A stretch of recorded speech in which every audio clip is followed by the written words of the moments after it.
மீன் வறுக்க போகிறோம். தேவையான அளவுக்கு மஞ்சாத்தூள், புளி வந்து எலுமிச்சை சைஸில் தேவையான அளவுக்கு எடுத்துக்கின்னு ஊற வச்சுக்கணும். மீனை போட்டு சிறு தீயில் தான் வேக வைக்கணும். சிறு தீயில் வேகும் போது செவுக்கும் மீன். செவந்த பிறகு திருப்பி போடணும். திருப்பி போட்ட பிறகு ஒன்று ஒன்றா திருப்பி போட்டுக்கலாம். இப்போது திருப்பி போட்ட பிறகு ஸ்டவ்வை வந்து மெதுவாக தான் இருக்கணும், ரொம்ப ஸ்லோவில் தான் இருக்கணும், இப்போ ஃபீடாக வைக்கக்கூடாது. இப்போ மீனை கடாயிலேருந்து எடுத்து வச்சுக்கலாம்.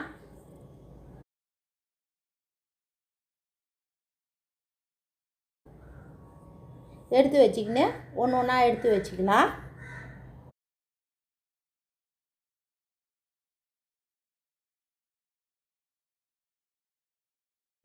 மீன் ரெடி ஆயிடுச்சு.